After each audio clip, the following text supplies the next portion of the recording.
Buongiorno da Renzo Micheletto, ben ritrovati con un nuovo approfondimento di Radio Veneto Agricoltura. Si sta avvicinando Natale e quindi abbiamo scelto come argomento la poinsettia. Che cos'è la poinsettia? Sono le stelle di Natale, le piante che praticamente sono presenti nelle case di tutti gli italiani da qui in avanti, cioè sotto Natale non mancano le stelle di Natale. Parleremo di questo con chi? Con due colleghi, il dottor Franco Tosini, che è il responsabile del centro ortofloricolo Po di Tramontana di Rosolina, il centro di Veneto Agricoltura, e con la dottoressa Giovanna Pavarin, che invece lei segue le prove floricole in serra, no? Delle produzioni. E quindi grazie innanzitutto per essere intervenuti quest'oggi, e quindi cercheremo di approfondire il tema delle stelle di Natale, questa splendida pianta che appunto sotto Natale la fa da regina. Giovanna, ci spieghi, introduciamo per chi ci ascolta un po' quali sono le origini della poinsettia, della stella di Natale? Allora, intanto il nome botanico della specie è Euphorbia pulcherrima, è una pianta arbustiva originaria delle regioni delle foreste del Messico e del Guatemala, in cui raggiunge anche dimensioni ragguardevoli di alcuni metri, e quindi una pianta legnosa ed è perenne. Quindi in natura raggiunge anche dimensioni molto... Sì. E questa pianta è nota ovviamente da moltissimi anni nelle zone di origine, addirittura gli Aztechi la usavano perfino come pianta medicinale. E fu scoperta, cioè intuì le potenzialità anche come pianta decorativa per il Natale l'ambasciatore americano in Messico Joel Robert Poinsett, da cui il nome poinsettia, con cui la pianta è nota diciamo in tutto il mondo. Il nome Stella di Natale è un nome molto italiano, sì. Però in genere... Quindi da quel momento dal Messico è iniziata la diciamo diffusione. Che prima si è diffusa in America, certo. Infatti in America è una pianta molto importante, addirittura hanno il Poinsettia Day che è il 12 dicembre. E dopodiché si è diffusa in Europa e quindi in tutto il mondo, per cui è comunque una pianta con diverse fortune a seconda delle zone, però è comunque una pianta ormai coltivata per il Natale, certo. Dappertutto. Ascolta Giovanna, e al centro sperimentale, il centro ortofloricolo di Tramontana, cosa si fa esattamente per sviluppare questa coltura?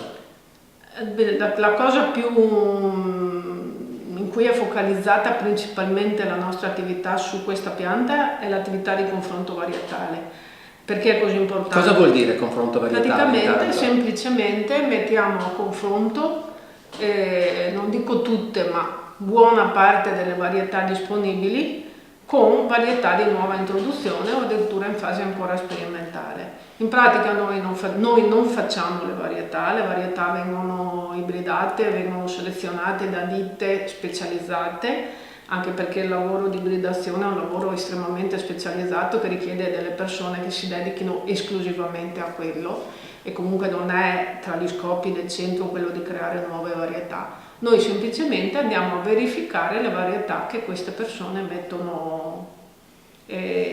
sviluppano, certo. Prima spesso addirittura che vengano messe in commercio o comunque nelle prime fasi di diffusione commerciale. Ascolta Giovanna, poi rientriamo, torniamo a parlare proprio di queste varietà. Chiedo invece a Franco, a fine novembre ogni anno viene addirittura c'è una giornata che si chiama proprio giornata poinsettia, no? Al centro. Cos'è che succede? Che tra l'altro quest'anno ha coinciso anche come ultimo evento del trentennale del centro ortofloricolo Po di Tramontana. Sì, diciamo che proprio per la chiusura dei 30 anni di sperimentazione del centro abbiamo deciso di farlo, di chiudere con una giornata molto importante per il centro stesso, che è la giornata dedicata alla poinsettia, alla stella di Natale. Perché? Perché è una giornata che da sempre la facciamo, apre le porte al centro per tutti i produttori e far vedere i risultati della prova. Come ha detto la dottoressa Pavarin, si cerca di fare un screening di tutte le varietà per capire quali possono andare per il nostro mercato per un tipo di prodotto, quali possono andare altro per un altro prodotto, perché poi mi dirà la collega, ci sono diverse tipologie di piante e diverse anche su coltivazione su vasi. Proprio in quell'occasione lì, quest'anno abbiamo fatto un qualcosina in più proprio per dare ancora più risalto a questa pianta. Abbiamo fatto un incontro tecnico proprio per dare numeri, per dare un'informazione precisa a 360 gradi attorno a questa stella. Infatti abbiamo parlato di conciliazione, abbiamo parlato di difesa della cultura, abbiamo parlato di scelte varietali che permettono quindi di dare un qualcosina in più ai produttori, uno strumento per decidere meglio la propria attività all'interno dell'azienda agricola. Noi siamo un centro di Veneto Agricoltura che cerca di dare delle soluzioni pratiche ai produttori. Perfetto. Ascolta Giovanni, invece diamo qualche indicazione, qualche suggerimento invece a chi in questi giorni acquista e quindi in casa tiene una stella di Natale. Diamo qualche suggerimento proprio conveniente, tecnico su questo. Allora, il primo suggerimento è proprio nell'acquisto, cioè cerchiamo di non guardare soltanto il prezzo, cerchiamo di guardare le condizioni della pianta. Le condizioni prima di tutto qui è tenuta nel punto vendita, quindi una pianta venduta insacchettata in un luogo inadeguato anche per tanti giorni è una pianta che difficilmente ci darà soddisfazione a casa, perché è una pianta estremamente stressata. La poinsettia è una pianta che soffre moltissimo gli stress in fase di trasporto e di vendita, anche perché viene da un clima caldo, noi la coltiviamo nelle serre dove comunque si tiene una temperatura congeniale, però se poi la mettiamo in un punto vendita dove ci sono 5-6 gradi e magari è il sacchetto tirato su, ovviamente la pianta soffre.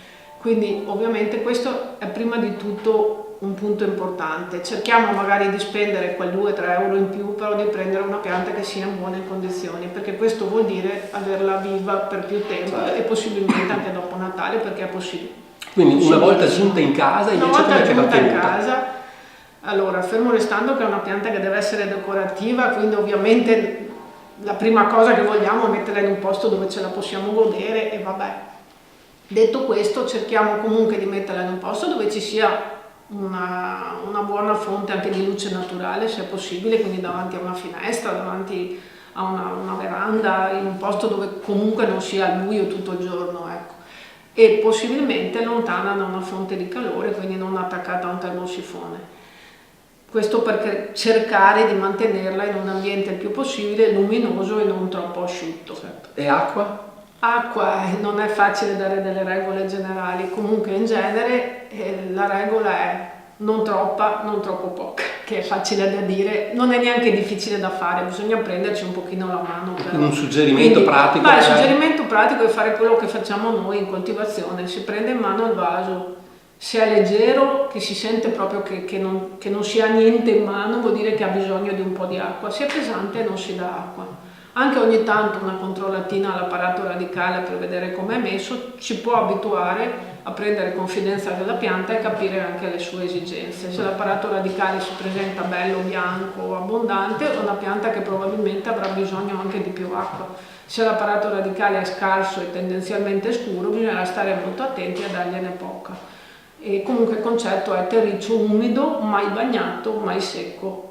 Ci vuole un pochino, bisogna dedicargli un minimo di attenzione. Ecco. E con questa attenzione quanto può durare una stella di Natale? Anche dopo Natale, anche fino all'anno dopo, ovviamente in casa. E quindi ci sarà la rifioritura ancora? Ecco, questo è un pochino il punto delicato della questione. Allora facciamo che la pianta sia arrivata dopo Natale.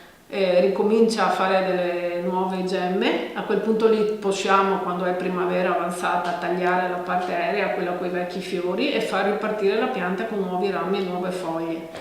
La possiamo anche tenere all'aperto volendo in un posto ombreggiato d'estate, ovviamente dando sempre acqua, la rinvasiamo in un buon terriccio di tipo universale, diamo un po' di concime.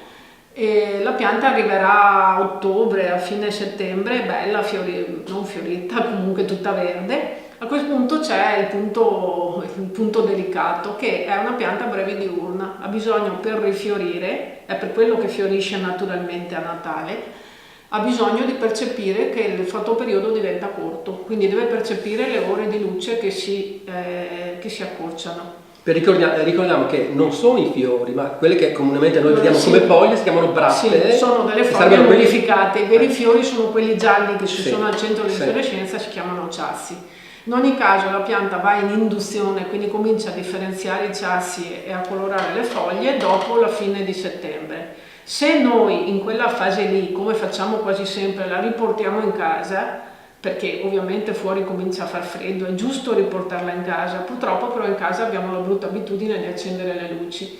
A quel punto lì la pianta perde la percezione del fotoperiodo e rimane semplicemente una pianta verde. L'unico modo per tentare di farla rifiorire è tutte le sere incappucciarla con una cosa, però deve essere completamente impermeabile alla luce, da tirar via però la mattina, tutti i giorni, almeno fino a metà novembre. Quindi ci vuole una costanza forse anche un po' non tanto umana secondo me, ecco, però c'è chi l'ha provato e anche chi ci è riuscito, e questo è l'unico modo per farla rifiorire, oppure metterla in una stanza buia. Insomma, in pratica la pianta deve avere non più di 11 e mezza ore di luce, se ne ha di più viene disturbata. Ho capito.